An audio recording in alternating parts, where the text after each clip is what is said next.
আসসালামু আলাইকুম। রান্না করা মাংস অনেকটাই বেঁচে গিয়েছিল, তো সেটা দিয়ে আজকে আমি একটা সুস্বাদের একটা খাবার তৈরি করব। তো সেটাই আজকে আপনাদের সাথে শেয়ার করব, আর সেই জন্য নিয়েছি এই যে দেখেন, এখানে আলু ছোট ছোট করে কেটে নিয়েছি।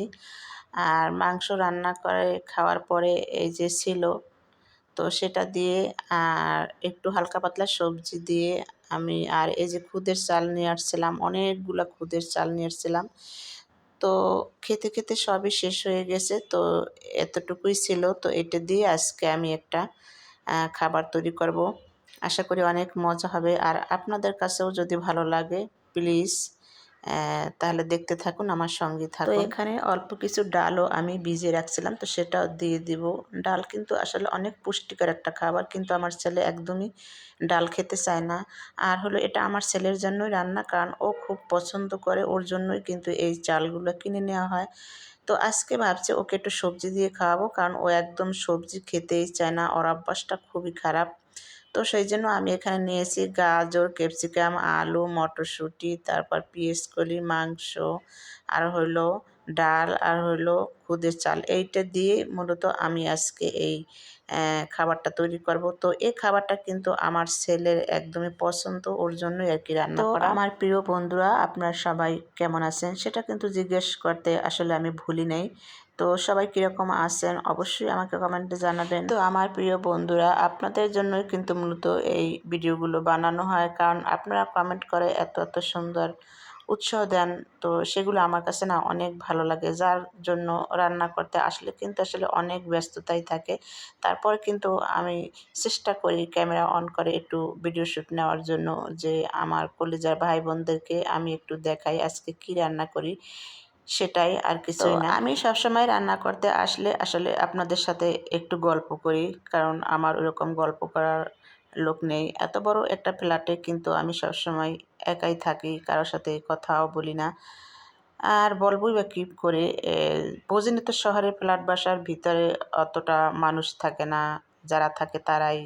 আর আড্ডাবাজি এসব বহুত দিয়েছে জীবনে, তো এখন আর এগুলো পছন্দ করি না, কারণ মানুষের সব দিন কিন্তু আসলে একরকমের যায় না। আরেকটা কথা হলো বন্ধুরা, আপনারা আপনাদের সন্তানদেরকে সবসময় একটা কথাই বলবা, যে জীবনে 1 মিনিট সময় অপচয় করবা না, সেটাই তোমার জীবন থেকে অনেক কিছু হারিয়ে যাবে, অনেক কিছু লস হয়ে যাবে।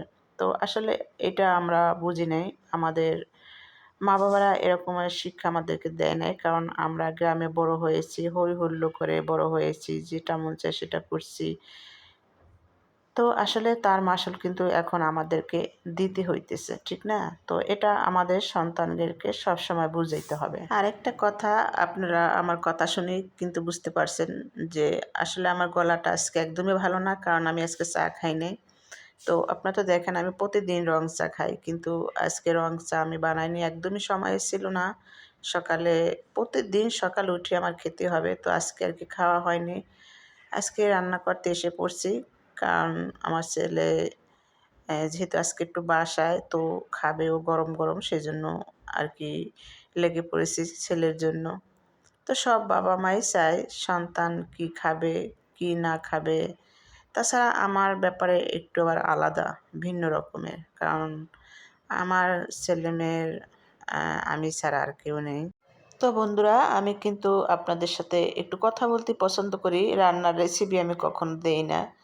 তো এই যে দেখুন, আমি কিন্তু সব কিছুর ভিতরে দিয়ে দিছি। এখন আমার এই যে রান্না করা মাংসটা পরে দিলেও চলবে, কোনো সমস্যা নেই। একটু সবজিগুলো দিয়ে দিছি, আর আমি কিন্তু সাদা সাদা করে রান্না করতেছি, কারণ আমার ছেলে সাদা পছন্দ করে।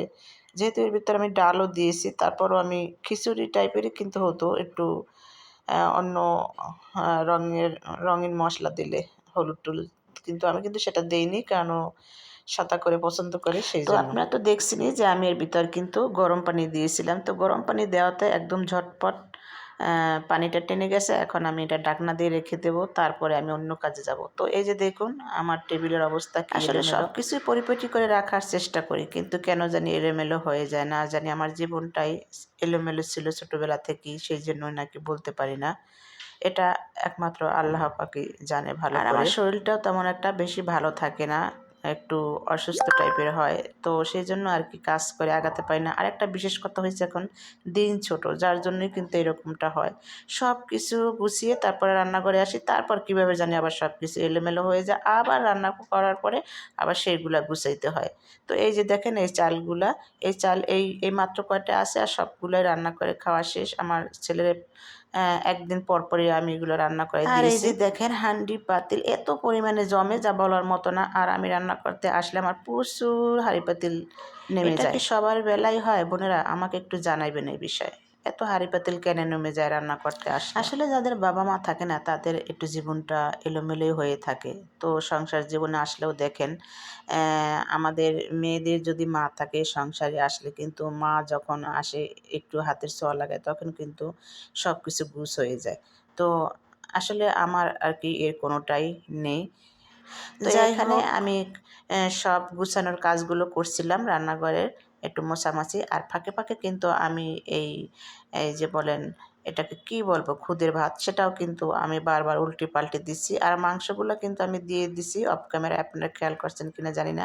আর এই যে আমার হাতে স্ট্যান্ডটা দেখলেন, আপনারা যারাই এই ইন্ডাকশন কিনবেন কিন্তু এইটা কিন্তু আপনাদের দিবে না, আপনারা চেয়ে নেবেন। আর এইটা কিন্তু অনেক অনেক উপকার বোনেরা। এইটায় আপনি পোলাও রান্না করেন বা খিচুড়ি রান্না করেন, যখন চুলায় ভাপ দিতে যাবেন তখন কিন্তু এইটা লাগবে। এইটার উপরে একটু বসাই দিলে এই স্ট্যান্ডটা, আমি নামও ভুলে গেছি, স্ট্যান্ড, এইটা কিন্তু চেয়ে নেবেন, তারা কিন্তু দিবে না আপনাকে, ঠিক আছে? বলবে যে এখন নাই।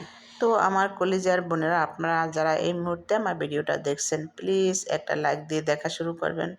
আর যদি আপনারা আমার এই চ্যানেলে নতুন হয়ে থাকে, তাহলে প্লিজ আমার এই চ্যানেলটা সাবস্ক্রাইব করে রাখবেন। তো আমার কলিজার বোনেরা, আমার কিন্তু আজকে রান্না বান্না একদমই এই শেষ, এই পর্যন্তই।